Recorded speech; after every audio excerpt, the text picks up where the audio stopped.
Meteora está situada al norte de Calambaca. Son rocas gigantescas de color gris, en cuya cima se encuentran los monasterios de los eremitas, que tras haber renunciado a la vida, rezaban día y noche suplicando a Dios que les concedieran la paz espiritual más allá de la muerte. Partimos de Delfos hacia Meteora y luego vamos a regresar a Atenas, donde finaliza el viaje a Grecia continental. En el viaje atravesamos el pueblo de Arajova. Es conocido entre los esquiadores porque por este pueblo empieza la carretera, la que va a la estación de esquí. En invierno este pueblo está lleno de esquiadores y por otra parte es conocido entre los griegos por sus productos, la carne, el queso.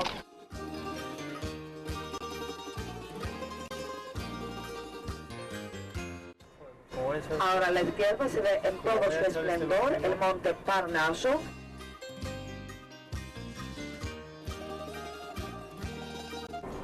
Pero la carretera, la que va a la estación de esquí, empieza por este pueblo. Y ya nos encontramos en la llanura de Tesalia.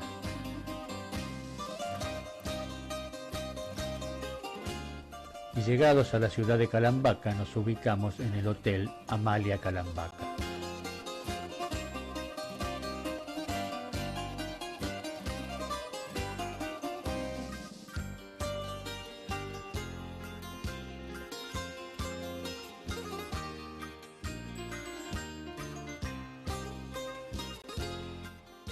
Ahora se ve perfectamente a la derecha la cueva de la roca.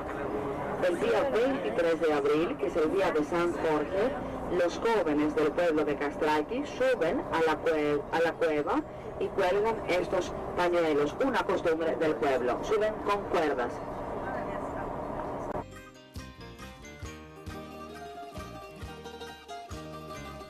La comunidad de Castrati fue creada en tiempos de la dominación turca por griegos epirotas que se refugiaron aquí para librarse del famoso tirano turco-albanés Ali Pasha. Calambaca fue fundada sobre la antigua ciudad de Aiginión, citada por Livio, y es el punto de partida para la visita de los monasterios. Ahora justo enfrente y hacia adelante el monasterio de Rossano, un monasterio de monjas. Muchos creen que el fundador fue el primer fraile que subió a la montaña y que era nativo del pueblo de Rosana, llamado Rusanos. Izquierda abajo el monasterio de San Nicolás, Anapavsas. Es de 1388 y causa admiración por su estructura que tiene esquema de bloque de piedra. Los frescos de 1527 son del monje cretense Teófanes. Y justo a la izquierda el monasterio, el primer monasterio que se ve es el monasterio de Varlam, que es el monasterio que vamos a visitar dentro de poco, un monasterio de monjes. A mediados del siglo XIV, el eremita Varlam subió a la roca y construyó unas pocas celdas y una pequeña iglesia. Vivió solo, harapiento y orando hasta el fin de su vida. Y al lado el monasterio de la Metamorfosis, de la Transfiguración de Jesús, o el Gran Meteoro, simplemente Gran Meteoro, porque está en la roca más alta de Meteora. La roca del Gran Meteoro tiene una altura de 613 metros y la roca del monasterio de Varlam de 373 metros. Su denominación era roca ancha, pero el primer fundador, San Atanasio Meteoritis, le dio el nombre de Meteoro porque era la roca más alta. La Virgen Suplicante, ícono del siglo XIV, y el Testimonio de los Santos del siglo XVI. Camino a Varlam nos detenemos y podemos apreciar primero el monasterio de San Nicolás, Amapavsas.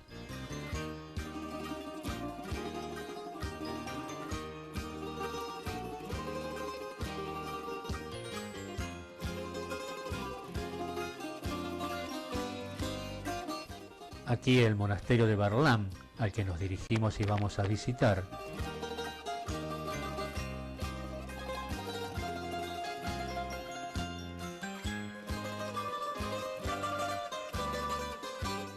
Y por último vemos el Gran Meteoro, conocido también como Metamorfosis o Transformación.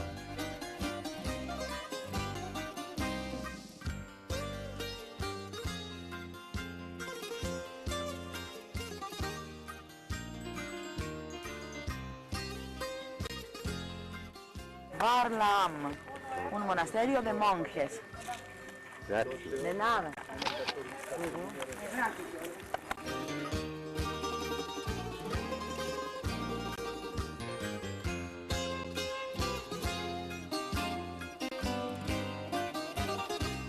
Tras la muerte de su fundador, el eremita Vardam, las construcciones permanecieron abandonadas durante muchos años, pero a principios del siglo XVI dos hermanos, los monjes Nectario y Teófanis, que habían vivido 7 años retirados en el monasterio de la Gran Meteora, subieron a la roca.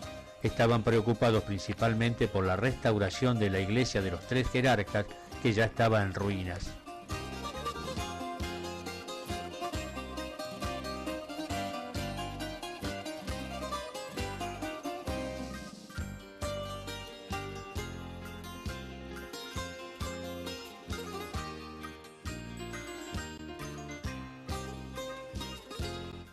Con el paso del tiempo los monjes fueron aumentando, llegaron a ser 30 monjes, y entonces los dos hermanos construyeron una segunda iglesia, con un catolicón de 2 cúpulas mucho más amplios, que consagraron a todos los santos. Esto fue en 1542.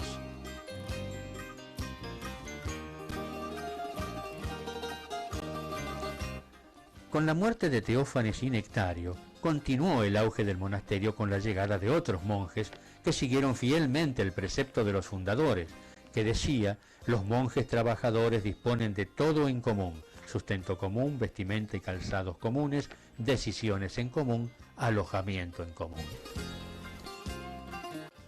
Este imponente monasterio se distinguió por la organización única debido a sus 2 fundadores, y lo llevó a ser considerado modelo monástico con el paso del tiempo.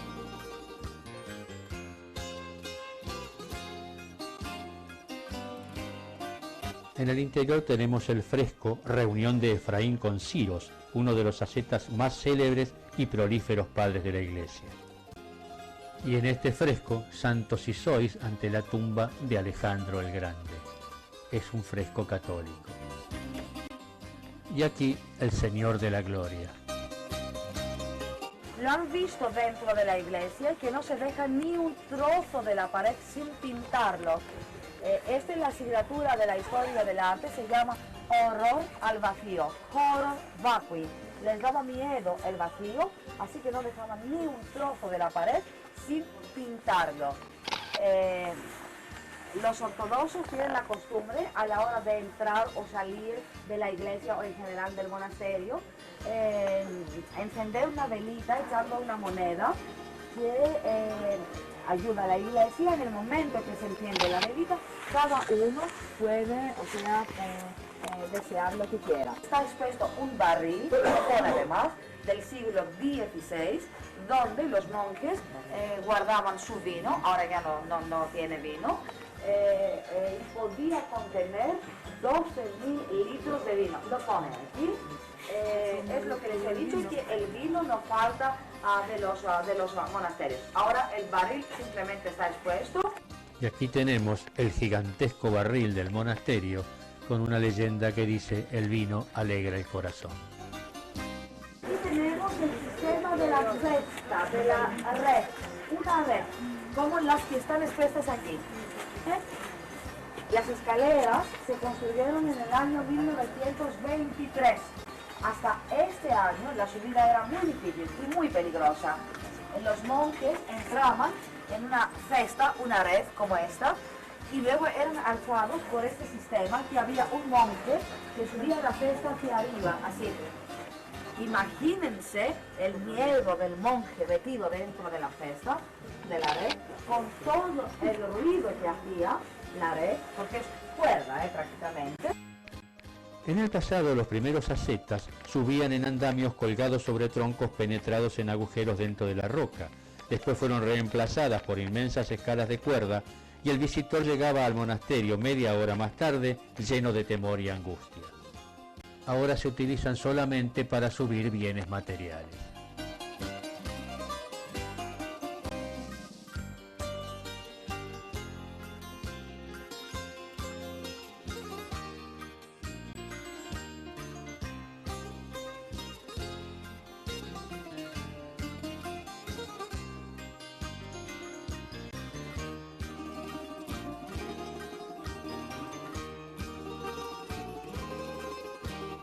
Aquí tenemos una visión de la ciudad de Calambaca, que se encuentra en el extremo oeste de la llanura de Tesalia, ahí donde empiezan las primeras elevaciones de la Gran Sierra del Pindo.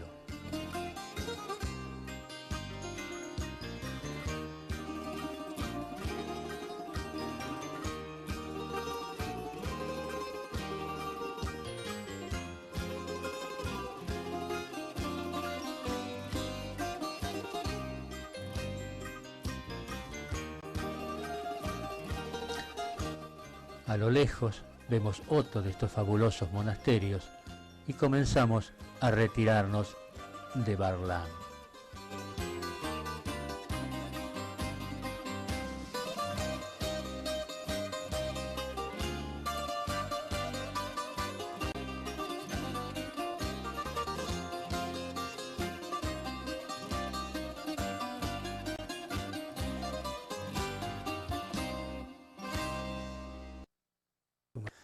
Y continuamos ahora en este extraño lugar, una espléndida ciudad monasterial instalada encima de gigantescas rocas abruptas que se yerguen en el extremo noroeste de la llanura de Tesalia y crean una curiosa sensación, mezcla de temor y de admiración.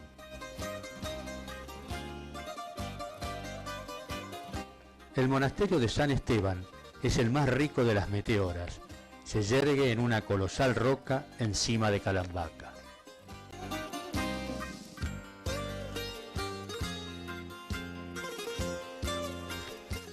En el arco de piedra de la antigua puerta de hierro se conservó un epígrafe grabado con el nombre de Jeremías. Más tarde, los primeros fundadores y habitantes de la roca, a cuya cabeza estaba Jeremías, fundaron la ermita y algunas celdas, un depósito para recoger agua y la pequeña iglesia de San Esteban. Debe señalarse la enorme obra religiosa y social que realiza el monasterio de mujeres de San Esteban, con el cultivo y aprendizaje de la música bizantina y la pintura hagiográfica, y también con la escritura de textos religiosos, obra de monjas intelectuales, entre las que hay profesoras y médicos.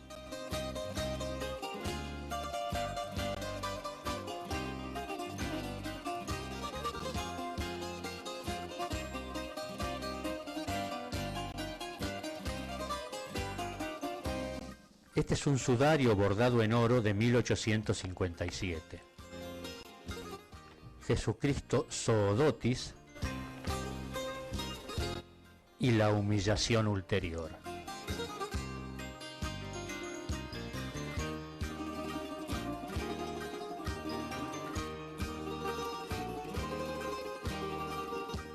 Es del siglo XIV y sus fundadores, representados en la pequeña iglesia, fueron Antonio Catacousinos y Filoteo de Ciatena.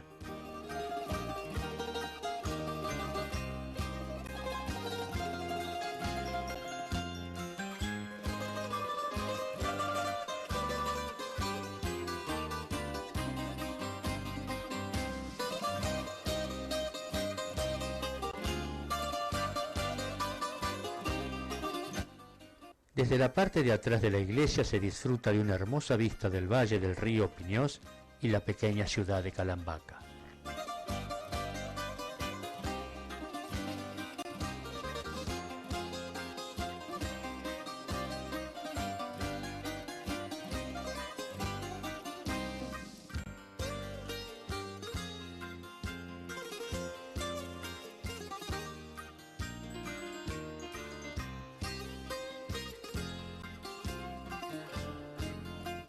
Nos vamos de San Estéfanos y vamos a visitar donde realizan las pinturas religiosas con la técnica de la témpera al huevo. Por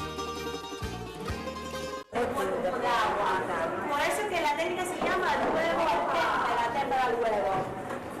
Ese es el más conocido de Grecia. Aquí se llama la glicofilusa, que es la Virgen de la Ternura, como España es la Virgen de los Socorro. Es el más conocido de Grecia porque se cree que protege la familia. Es la Virgen del Dulce Rezo. Ahora pegamos la tela sobre la madera. La madera es una madera de ciprés.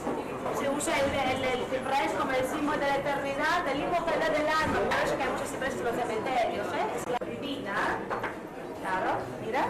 Puede ver.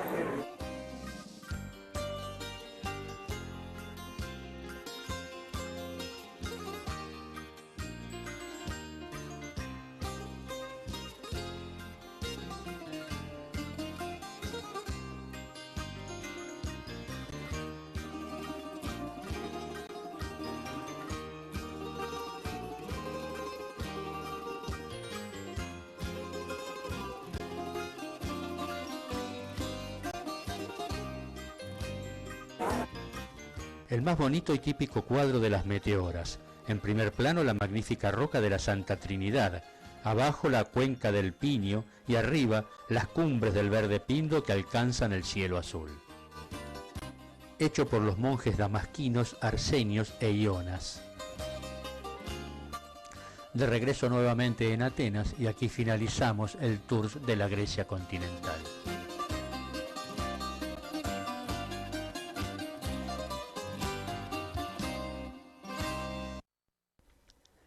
Asentada en el extremo más meridional de la península de los Balcanes, Grecia abarca más de 2000 islas que se extienden desde el mar Jónico por el oeste hasta el Egeo por el este.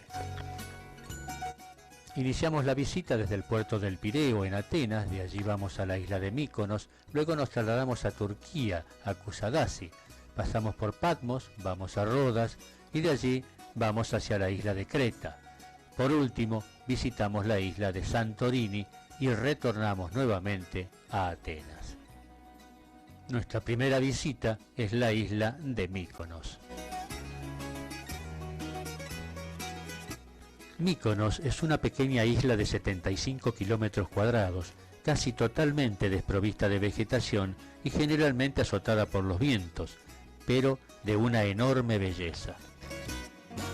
Y ya nos ubicamos en nuestro buque y partimos desde el puerto El Pireo.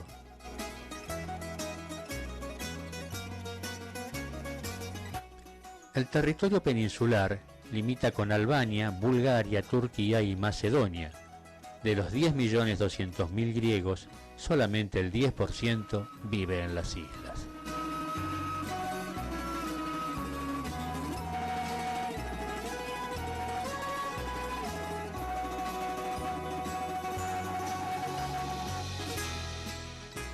Una visita a nuestro camarote.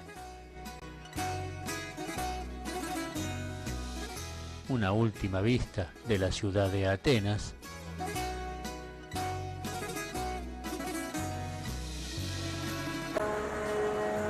Y la sirena anuncia la partida del viaje.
En el camino atravesamos varias islas. Y ya llegamos a la isla, a Míkonos capital, también llamada Chora. Es el prototipo del pueblo de las Cícladas, una maraña de callejones de un blanco fulgurante y casas de forma cúbica.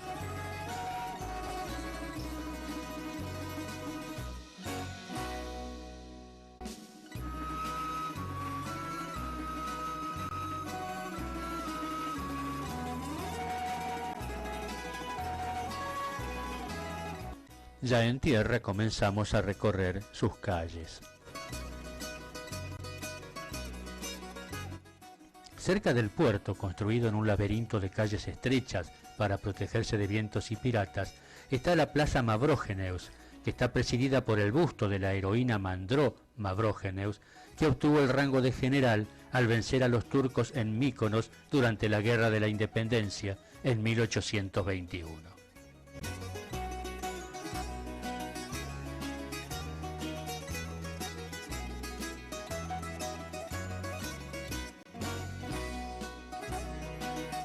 Míconos fue dominada por los venecianos desde 1207, pero los isleños instauraron la comunidad de miconenses en 1615 y lograron ser autosuficientes.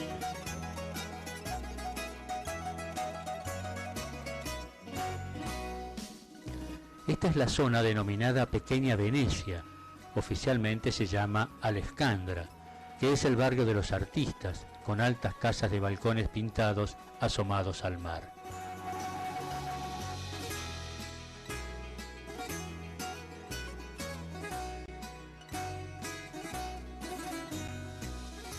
Esta localidad posee numerosas y minúsculas capillas bizantinas, que son en su mayoría exvoto de los marineros de la isla o capillas familiares construidas en diferentes épocas.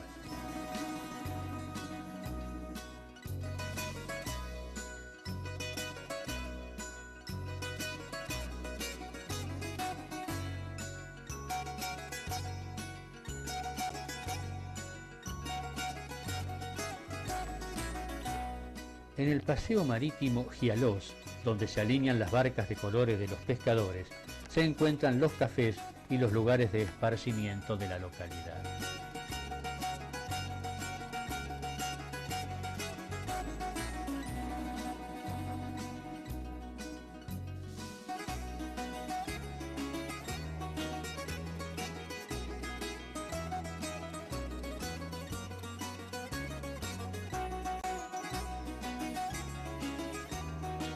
Y ahora, maravillándonos con este hermoso atardecer, nos estamos acercando a la zona de los molinos.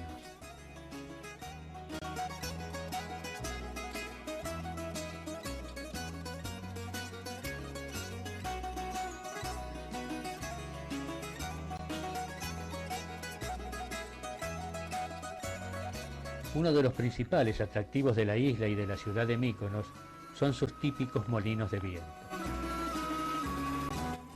Al sur del barrio de Alessandra están alineados los 5 molinos denominados Molinos de Abajo.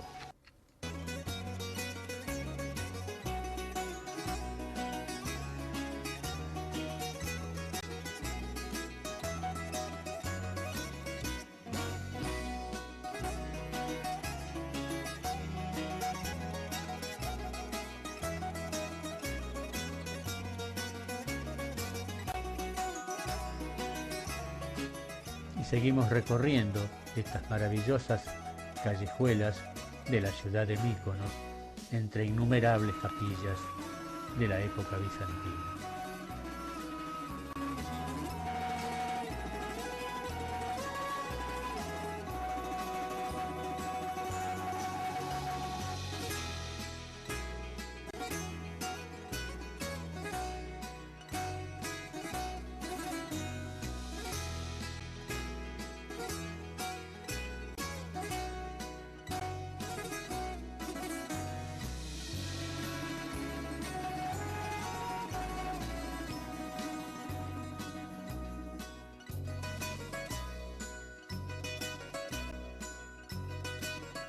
Y este es el pelícano Petros, la mascota de la isla.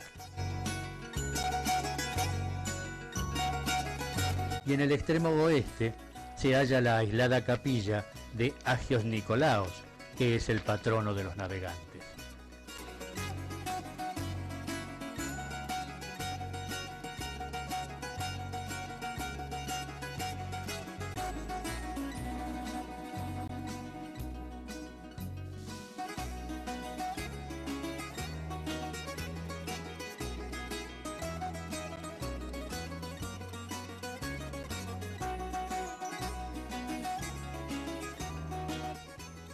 Y ya emprendemos nuevamente nuestro viaje de noche y podemos ver estas magníficas vistas de la isla de Míconos.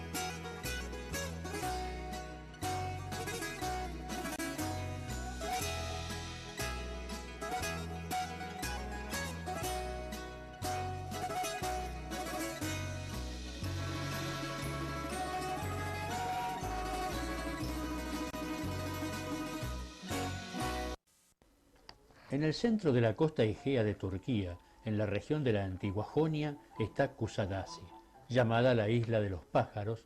Está rodeada de algunos de los yacimientos históricos más ricos del mundo.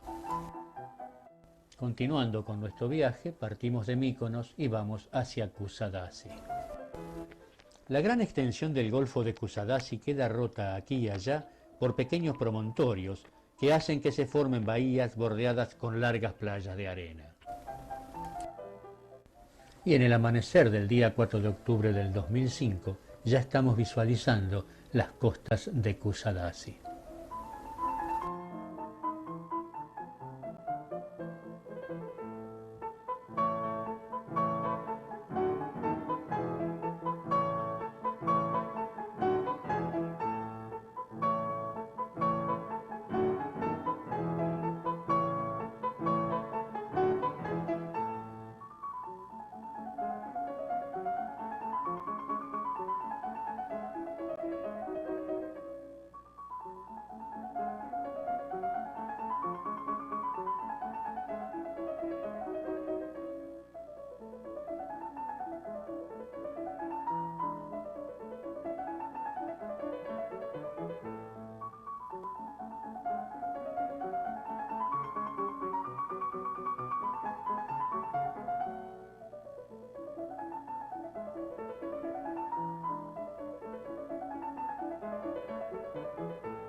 Y ya en tierra, desde el puerto, nos dirigimos bordeando las hermosas playas de Kusadasi hacia el centro de la ciudad.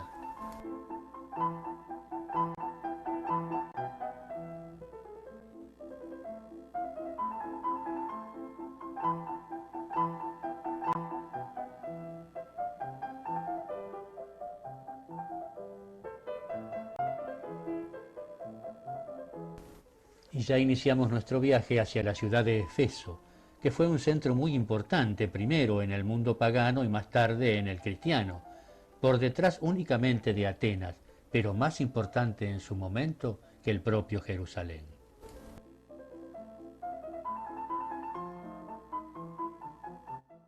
Pues un parque acuático tenemos por aquí, por esta zona, se llama la Bahía de Pamuja, hotel de 5 estrellas, sí se ve el parque acuático por aquí.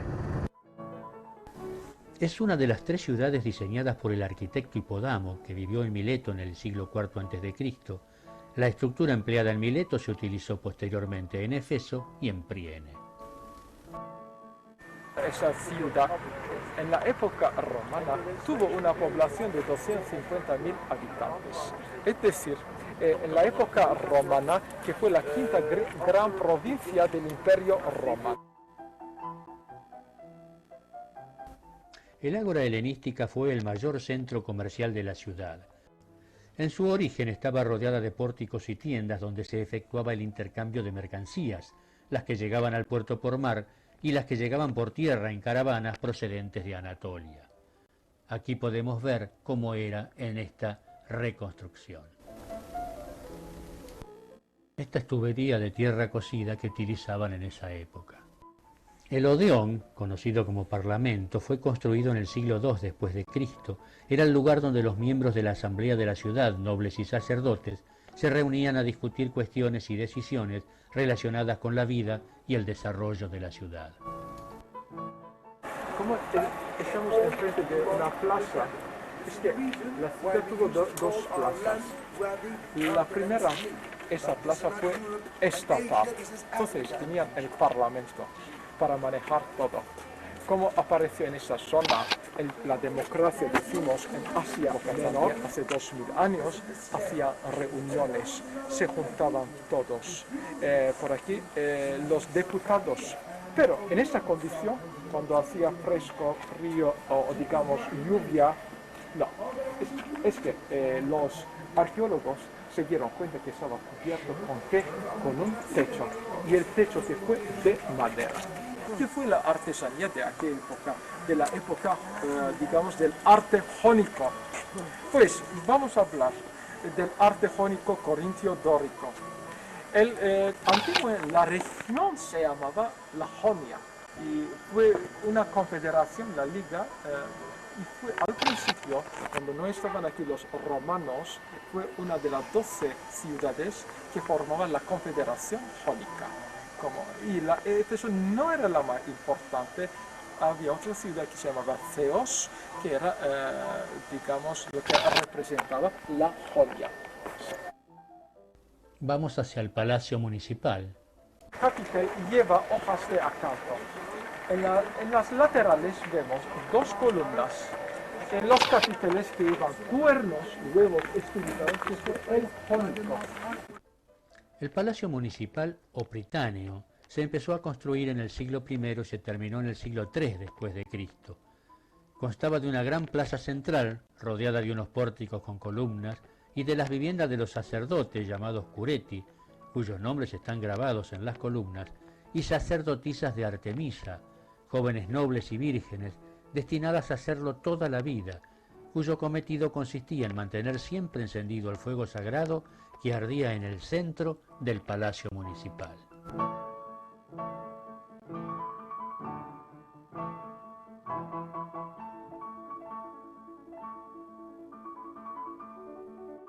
En la construcción, sobre todo en las columnas, se utilizaron dos tipos de materiales, mármol y granito. En este momento vemos las dos columnas que son de granito. ¿Por qué? Como desde el principio usaron el mármol para cualquier motivo. Pero uno de los errores que hicieron fue que, sin olvidar, estamos sobre una falla tectónica, es decir, que ocurrían muchos terremotos, temblores, y el mármol no era un material adecuado para que pudiera aguantar ni el peso ni el terremoto. Y la ciudad quedó varias veces destruida por culpa del mármol, y se ven una, por ejemplo, la que está por ahí en medio, ya está rota. Sí, es que cayeron, estaba por el suelo, pero en cambio, todas las que fueron descubiertas por debajo del suelo, que están de granito, no están rotas, todas, no les falta nada. Y cuando se dieron cuenta que era un material resistente, entonces en la siguiente época no usaron más el mármol, usaron el granito, especialmente en las columnas. Entonces, ya hemos terminado la parte, digamos, la sección dedicada al Estado. Y estamos en una plaza totalmente diferente, y las plazas que fueron, que estaban separadas con unos arcos, con estatuas, con detalles. Estamos en la plaza de Domiciano, es decir, ya es la época cuando estuvieron por aquí los romanos. Se construyó entre los años 87 y 96 después de Cristo y es el primer caso en Efeso de un templo construido en honor de un emperador. Estas piezas normalmente ya se lo llevan a los museos, al museo, digamos, local, no dejan, pero nos han dejado un relieve. Vemos aquí a la diosa de la victoria, Nike, que hoy en día la conocemos con el cambio fonético, no Nike como la conocemos a Nike, la americana Nike, la original. Nike no apareció ni la marca. Lugar de nacimiento fue estas tierras, Asia Menor, las islas, porque fue una diosa de la época politeísta. La vemos que lleva en mano la corona de laurel y las alas por su espalda. ¿Vale? La vía de los sacerdotes se llama así porque en el basamento de una columna están escritos los nombres de esos sacerdotes. Se dedicaban a la religión y a los trámites administrativos y se les llamaba cureti.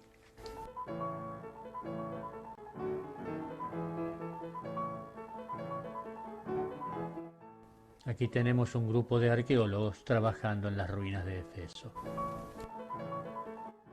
Estamos en la avenida principal. La primera cosa que os quiero indicar, por detrás, vemos las dos columnas y por encima llevaba un arco. el arco cayó. Aquí vemos dos señores con la cabeza del león. ¿Quién era ese señor? Era Hércules, que está representado. Hércules con la cabeza del león. Porque, según la mitología, como fue un personaje mitológico, Dios, tuvo que superar las 12 pruebas, símbolo de la fuerza y de la masculinidad, Hércules. Fue construida a efectos de controlar el paso de la gente e impedir que las personas de clase inferior pudieran llegar a donde estaban las gentes nobles y ricas de la ciudad y mezclarse con ellas. Seguimos por la avenida principal o vía de los sacerdotes, entre cuyas numerosas funciones se contaba también la de tener acceso al fuego sagrado del palacio municipal. Aquí tenemos la estatua de Dionisio perteneciente a la plaza de Trajano. Toda la vía estaba flanqueada por ambos lados por una serie de columnas que representaban a los personajes más famosos de Éfeso.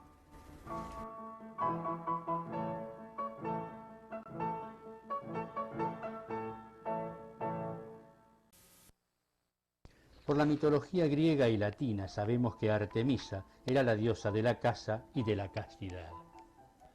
Al culto de Artemisa, que había perdurado durante siglos, le sustituyó luego el culto de la Virgen María tras las predicaciones de San Pablo y San Juan. La obra de proselitismo de ambos apóstoles logró acabar con el culto de Artemisa y Éfeso en los siglos siguientes se convirtió en el centro de una gran diócesis.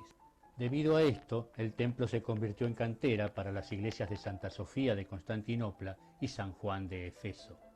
Del grandioso templo de Artemisa, una de las 7 maravillas de la antigüedad, hoy en día ya no queda casi nada. Solo en esta reconstrucción podemos apreciar cómo era el templo. La fuente de Trajano fue construida en honor del emperador a principios del siglo II. Tenía 2 plantas con una altura de 12 metros y una pila rodeada por una doble serie de pilastras alternada con estatuas que representaban dioses y miembros de la familia del emperador. En medio está colocada la escultura de un señor que fue un emperador romano y al lado vemos, justo en medio de la escultura, y al lado una bola. Y eso que era, significaba el mundo. Y aquí podemos apreciar de que el concepto de que el mundo era redondo planteado en la Edad Media ya era conocido en la antigüedad.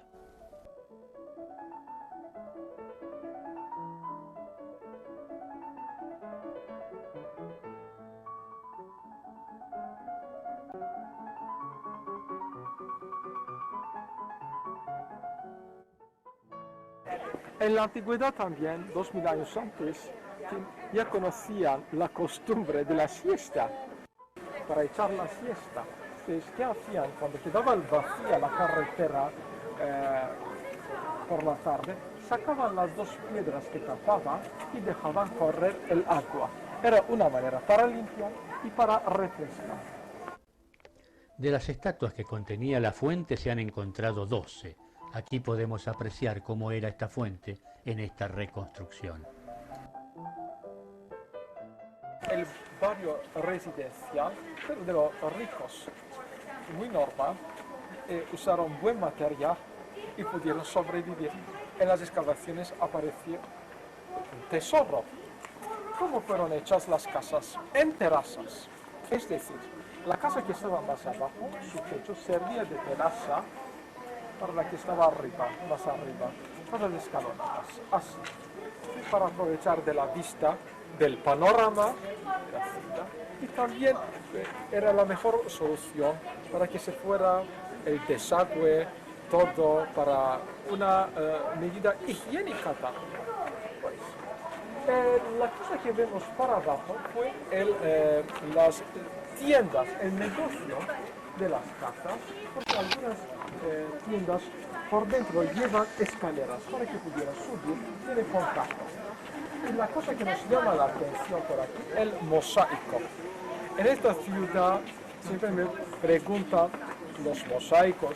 En esa parte sí, en las que descubrieron mosaicos con varios motivos geométricos, florales, etc. Y en la cisterna, en una de las cisternas cerca del baño, se dieron cuenta que calentaban agua. Invierno corría por la tubería por debajo, agua caliente. Y fue el sistema subterráneo de calefacción en aquella época. Sí. Aquí tenemos algunas inscripciones en las columnas, sobre todo en idioma griego. Las leyes en letras griegas, a veces y en letras, con las letras nuestras también.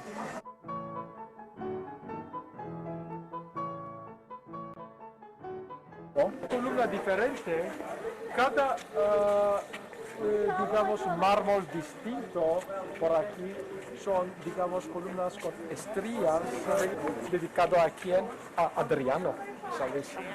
¡Qué suerte! Dos emperadores romanos que nacieron en España y en Éfeso están. Se ve a la entrada en el arco la cabeza de la diosa de la fortuna y del destino, que fue Tique. La de arriba era Nike, esa Tique. Sobre la puerta monumental vemos una señora desnuda así, llevando flores, que no llevaba pelo, que llevaba serpientes. ¿Quién puede ser? La Medusa. En este friso de la izquierda puede observarse a Androquios, que fue el fundador de la ciudad. Está a caballo y persiguiendo a un cerdo. Nos dirigimos ahora hacia los baños públicos. Encima de un canal de agua corriente conectado a la red de alcantarillado de la ciudad, se construía una serie de asientos de mármol con un orificio en forma de U, muy eficaces para evitar el retorno de olores desagradables. Estas eran las latrinas o baños públicos, capaces de servir a unas 50 personas a la vez. Los hombres podían sentarse unos al lado del otro y, levantándose ligeramente la túnica, hacer sus necesidades, con la posibilidad de lavarse luego en un pequeño caudal de agua que discurría enfrente. No les faltaba ningún detalle. ¿Por qué hicieron? Por necesidad, sí, pero fue una actividad social en aquella época. Los señores venían por aquí, se juntaban a los amigos, hablaban, charlaban, discutían, a veces criticaban a los políticos. Sí, y por eso el cónsul romano que vigilaba toda la ciudad, que cobraban los impuestos, mandaba un espía cada vez para escuchar si estaba criticado bien o mal. Todos muy bien. Los ricos, como tenían esclavos en su casa, uno de los esclavos, invierno, cuando quería venir el señor, que hacía frío, que estaba el mármol frío, ¿qué hacía? Mandaba el esclavo. Estaba sentadito media horita, calentaba el sitio, después venía el señor para sentarse. Como si fuera un palacio, enfrente está la biblioteca, la gran biblioteca de la ciudad de Éfeso.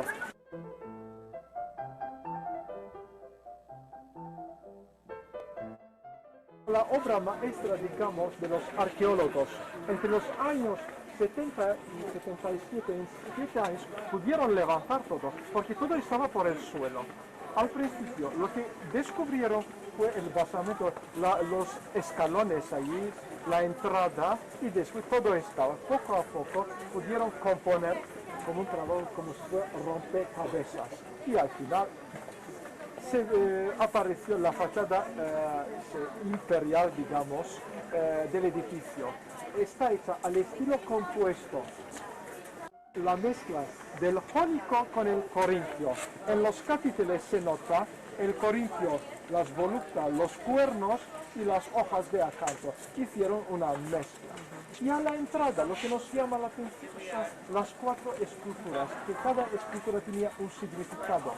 Sofía, sabiduría, virtud, areti virtud, epistimi en noia, ciencia, inteligencia. Las 4 características para una biblioteca. Y aquí tenemos 2 de las estatuas que simbolizaban la virtud, sabiduría, destino e ingenio. Se había dado cuenta que la biblioteca Éfeso, que tenía un potencial tremendo de literatura, cultura, etc. Y de regreso Cleopatra declaró un decreto, tomó la decisión de no mandar que el papiro, para que Éfeso no pudiera superar su biblioteca de Alejandría, para que la de Alejandría quedara definitivamente única en el mundo, una precaución. Pero la gente enfadada, preocupada. En una ciudad que está a 200 kilómetros más al norte, que se llama Pérgamo, sacando la piel de las ovejas, entonces sacando la lana, poniéndole sal, todo, preparó el nuevo material que fue el pergamino. Esta es la sala interior de la biblioteca de Celso y aquí tenemos una reconstrucción de la misma. Al lado de la biblioteca se encontraba el burdel o casa del amor. Constaba de 2 plantas, en la de arriba vivían las chicas, mientras que la planta baja estaba reservada para los huéspedes. La dirección del burdel, por encima como una cruz, entonces andando, girando a la izquierda, a mano izquierda, vemos el corazón, el burdel, la casita, y por encima la chica, y por debajo la tarjetita. En la tarjeta está marcado el nombre y por debajo los números, que fue el número del móvil, del celular. Otra cosa. El dibujo de la planta de un pie en el piso indicaba la dirección del burdel. El gran teatro en principio fue construido por los griegos, pero terminado por los romanos a principios del siglo II, es decir, en tiempos de Trajano. Por todo, cuando terminaron el edificio, cuando llegaron al límite por arriba, se dieron cuenta que había perdido toda la proporción, su encanto, porque el escenario había quedado muy pequeñito y todas las filas muy grandes, porque en la arquitectura la proporción es fundamental, no había. Así que hicieron, sacaron las 5 primeras filas. Entonces, la primera fila que llegaba hasta el suelo, sacaron las 5 primeras, entonces para obtener más espacio. Vemos alrededor un canal por ahí, alrededor un canal. ¿Eso para qué? Porque al lado del canal estaban colocadas las antorchas. Durante los espectáculos del teatro, todo estaba iluminado con antorchas y por el canal corría agua. Asistían 25.000 espectadores a representaciones teatrales o celebraciones en honor de Artemisa. Aquí podemos apreciarlo en esta reproducción. Nos dirigimos ahora hacia la vía Arcadiana, de más de medio kilómetro de largo, que unía el puerto con el teatro. Esta gran arteria, llamada Arcadiana en honor del emperador Arcadio, que hacia el 400 la restauró con gran estilo, estaba pavimentada con losas de mármol y flanqueada por 2 filas de pórticos con tiendas.